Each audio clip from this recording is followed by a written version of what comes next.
guys, this is Gina from the Modern Green Life, and today we're going to talk about vermicomposting. When it comes to composting, you have one of two options.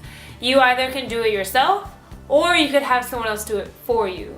Now, I'm a pretty lazy person, so when it comes to doing any type of daily routine like cooking or cleaning or shopping for food and supplies, I don't like it. I don't want to do it. If I could have someone else do all that for me instead, great. I would love that. But some things you can't have people do. So naturally, I went the have someone else do it for you route. And as you saw in my previous video, that is composting drop-offs. Mostly because it was free and composting pickups are not free. But there was actually a time that I believed I was not as lazy as I truly am. And during that time, I think it was about a year and a half ago, the only options for doing something yourself was backyard composting or vermicomposting. Now, since I don't have a backyard, I didn't do backyard composting. I live in an apartment, so I need something small, compact, and something I didn't need to learn as much about. Vermicomposting is just basically buying a bunch of red wiggler worms. They will eat your food scraps for you and poop out something that gardeners like to call black gold, which is basically fertilizer. So because I wanted the cheapest and easiest route to do vermicomposting, I watched these YouTube videos of DIY worm bins that you could create for $6 or less. What you do is you buy a storage bin, which unfortunately is made out of plastic, I know. So you buy these bins at Home Depot, poke some holes in it for air circulation, you sprinkle some newspapers on it, you buy some worms, you put them in there, and you put your food scraps in there, and you close the lid. And boom, there you go. There's a worm bin. Now, the problem with that is that I put that bin in my closet. So at first I was pretty good at feeding them, and then maybe 3 or 4 weeks in, I totally forgot about them. Like I just poof, out of my mind. One day I was washing the dishes. All of a sudden I thought, oh shoot, there are worms in my closet. I need to make sure that they're alive. So I go open the closet. The food is still in the worm bin, but the worms are nowhere to be found.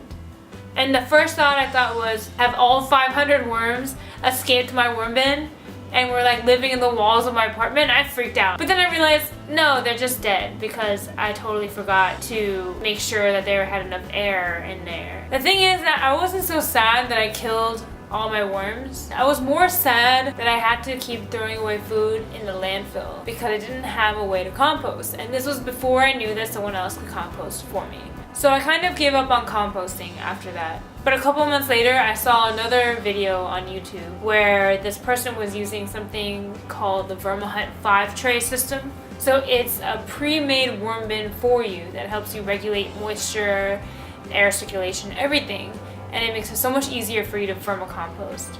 So I decided to buy that and some worms from Jim's Worm Farm, and I was like, okay, this time I'm gonna keep these suckers alive. And you know what happened? You guessed it. Boom! They're alive. I did it. They're gonna thrive and live forever. So I've had these worms for about 8 months now, so they're thriving pretty well, and I think they're gonna make it, guys. I think they're gonna make it.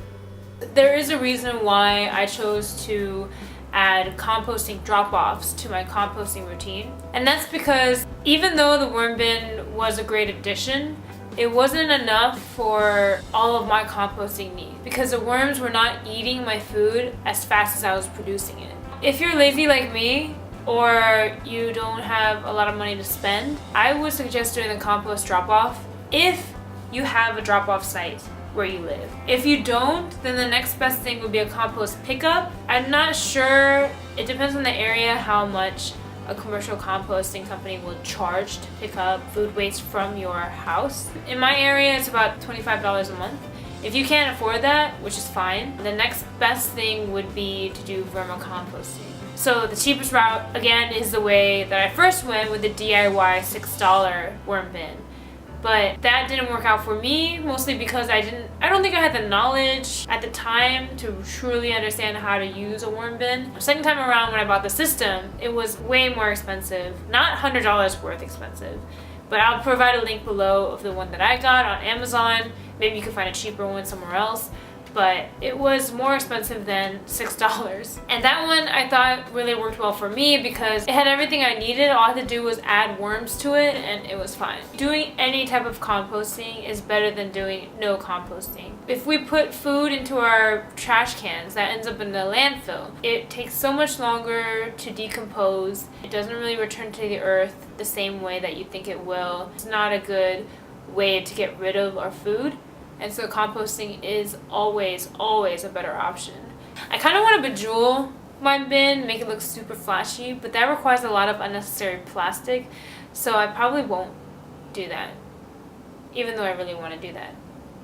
The fun thing about having a worm bin is that when your friends come over, they always ask what it is, and they never guess because the worm bin doesn't smell, it doesn't attract pests, which was my #1 concern. This apartment that I live in is kind of old, and so it does have some pest problems, and I did not want a worm bin that attracted even more pest problems. Alright guys, remember to stay healthy and stay green. Bye.